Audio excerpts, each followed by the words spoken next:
आप सभी जानते हैं कि कांग्रेस पार्टी और कांग्रेस का शीर्ष नेतृत्व और राहुल गांधी जी, हम सब इस बात को कई बार दोहरा चुके हैं कि करप्शन को लेके हमारी जीरो टॉलरेंस है।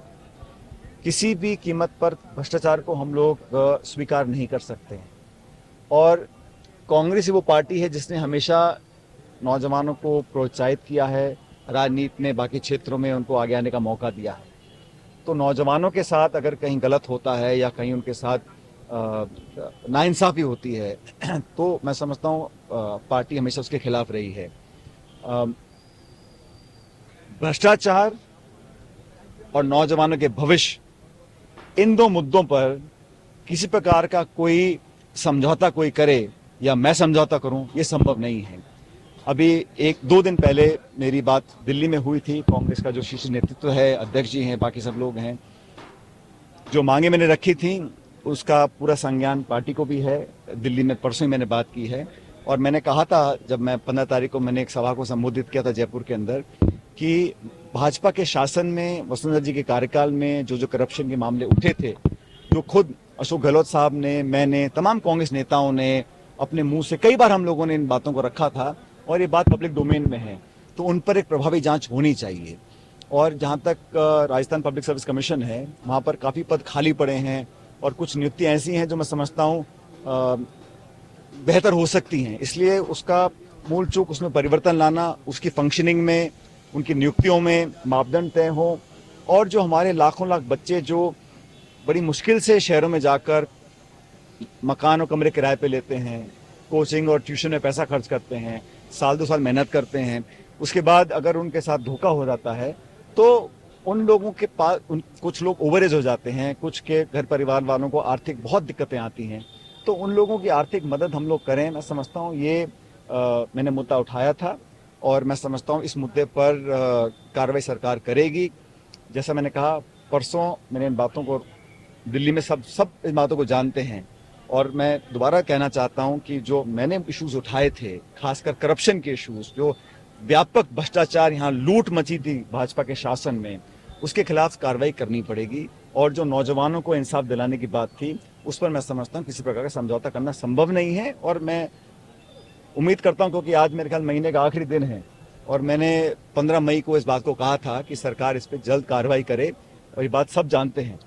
तो मैं इंतजार कर रहा हूँ कि परसों हमने दिल्ली में बात की थी और कार्रवाई करने का जो दायित्व है वो कह चुके राज्य सरकार को करना है। तो अब देखिए कल क्या होता है। भारतीय जनता पार्टी का जो हाल हुआ है कर्नाटक के अंदर, वो हम सब ने देखा है। और ये बार बार लोगों को झांसा देना, डबल इंजन, अब वो इंजन सीज होने चालू हो गए हैं। और कर्नाटक में जो भाजपा की भ्रष्ट सरकार थी, 40% कमीशन सरकार का हमने उन पे आरोप लगाया था, वो आरोप चिपक गया, लोगों ने उसको विश्वास किया। इसलिए ऐतिहासिक बहुमत कांग्रेस पार्टी को कर्नाटका में एक ऐतिहासिक बहुमत मिला। इसलिए मिला क्योंकि हमने वहाँ की सरकार को भ्रष्ट वो थी, हमने आरोप लगाए और जनता ने साबित किया कि हमारे सारे आरोप सत्य थे। अब हमारी सरकार वहाँ बनी है, इसलिए मुझे लगता है बहुत जल्द वहाँ के मुख्यमंत्री, वहाँ की हमारी सरकार उन सब मामलों पर कार्रवाई करेगी जहाँ जहाँ हमने करप्शन के आरोप वहाँ पर लगाए थे कर्नाटक में। और भाजपा का जहाँ तक राजस्थान में हाल है, आज मुझे मालूम है प्रधानमंत्री यहाँ आ रहे हैं। अब प्रधानमंत्री बार बार यहाँ आ रहे हैं और उनके आने से मुझे लगता है कि ये बात साफ दिख रही है कि जो भाजपा का राजस्थान का नेतृत्व है वो सक्षम नहीं है विपक्ष की भूमिका निभाने में। पिछले 4.5 साल में सदन के अंदर, सदन के बाहर, भारतीय जनता पार्टी ने ये कहीं प्रमाण नहीं दिया कि वो एक मजबूत विपक्ष है। संख्या बल ठीक ठाक है उनके पास विधायकों का, फिर भी हर मुद्दे पर मुझे लगता है जो एक जनता उम्मीद करती है, क्योंकि एक प्रभावशाली विपक्ष लोकतंत्र की बहुत बड़ी ज़रूरत है, उस चीज़ में पूरी तरह फेल हुए हैं। और आपस में इतना खींचतान मैं समझता हूँ है, इससे जनता भी उम्मीद भाजपा से बिल्कुल खो चुकी है, ऐसा मैं मानता हूँ। और प्रधानमंत्री बार बार यहाँ आ रहे हैं, उम्मीद जगा रहे हैं, लेकिन पार बीजेपी बिल्कुल पड़ने वाले नहीं है। मैं इस बात को बिल्कुल स्पष्ट रूप से कहना चाहता हूँ। आज तक आपका अल्टीमेटम था, उस अल्टीमेटम का क्या? टोंक विधानसभा क्षेत्र की जनता का हमेशा मुझे असीम प्यार और प्रेम मिला है। आज भी जब मैंने गांव के दौरे किए तो सभी लोगों से मिलने का मौका मिला पुनः, और जो विकास कार्य हैं उसकी समीक्षा हमने करी है। जो हमने काम कराए उसका लोकार्पण हुआ, कुछ जगह उद्घाटन किया और नए विकास कार्यों को हमने स्वीकृत भी किया है। मुझे खुशी है कि यहाँ पर सड़कों में और विशेष रूप से शिक्षा और चिकित्सा के क्षेत्र में हम लोगों ने काफ़ी कुछ यहाँ पे काम हम कर पाए पिछले 4 सालों में। और शहर के अंदर भी जो है यहाँ पे एक बड़ा पार्क में बनाना चाहता था ताकि नौजवानों को बैठने खेलने के लिए घर परिवार के लोग वहाँ पे शाम को आ सकें।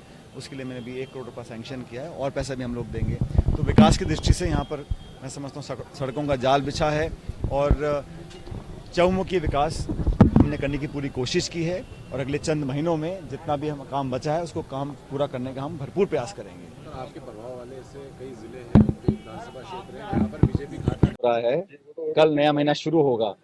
अगर मैं फिर कह रहा हूँ आपको, मेरे नौजवान साथियों को जो मैंने पब्लिक डोमेन में आश्वासन दिया है, जो मैंने कमिटमेंट्स किए हैं, और मेरे कमिटमेंट्स कोई हवाई बातें नहीं और ये ऐसी बातें नहीं है जिससे कोई कह सकता है कि गलत बात है। क्योंकि मैंने कहा ना, कांग्रेस पार्टी हमेशा करप्शन के खिलाफ रही, कांग्रेस पार्टी हमेशा नौजवानों के पक्ष में रही।